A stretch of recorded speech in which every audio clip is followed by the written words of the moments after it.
say system, when I say system, what do I mean? Because we talk a lot about systems thinking, and I was talking to somebody here a lot about what is systems thinking and systemic approaches.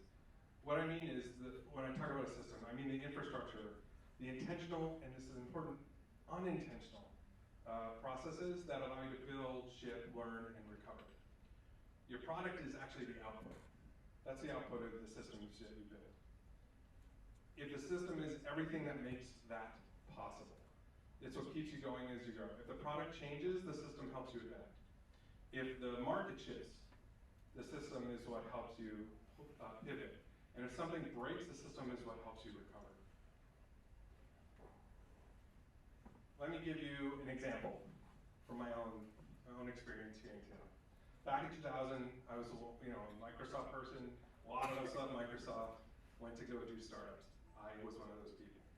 And the startup, some of you may remember, if you were around back then, it was called Bootleg Networks. It was in the digital music space.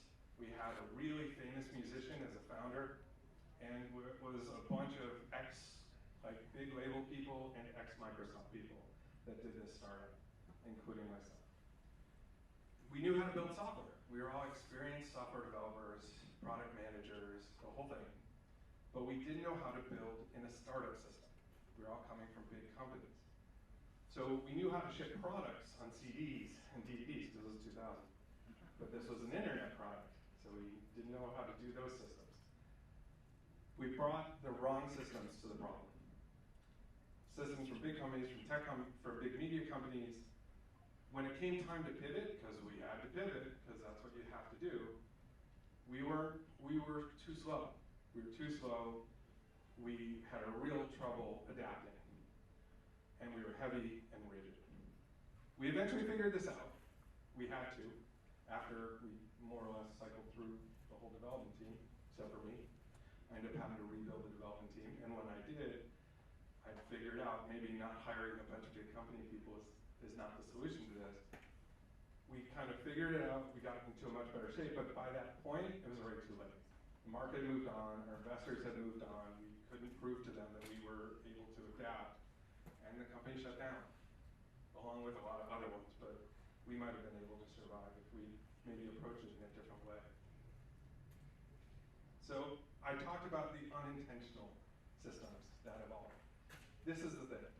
Every company has systems. You may say, look, no, we're just trying to get through the week. We're just trying to get to that first round of funding. We're just trying to get AOA to give us 175 grand or something. We're not thinking about that, but it happens anyway. So these systems emerge from habits that what happens when you're working, from the defaults that people have, and from urgency, because we're all, at early stage startups, we're all facing a lot of urgency. They'll be reinforced by learned behaviors. New people join, they look at what other people do, and they go, okay, this is how this works, whether that was supposed to be the way it works or not. And they'll also kind of assign myth to why it works this way, because they don't know.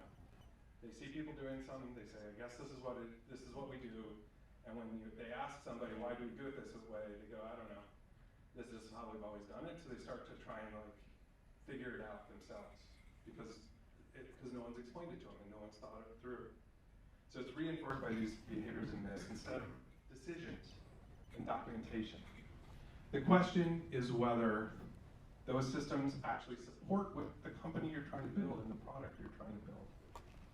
You need to choose your systems instead of having these systems evolve organically in a potentially dangerous way on their own.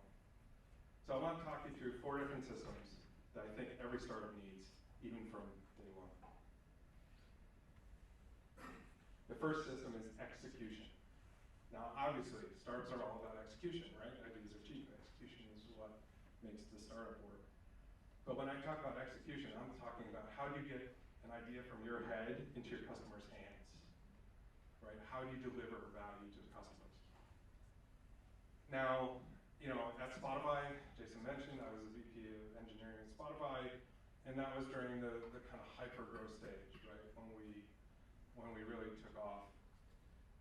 That company, a lot of people kind of know stuff from that company, not just for the product, but because because of things like the Spotify squad model. How many people know the Spotify squad model? Okay, few.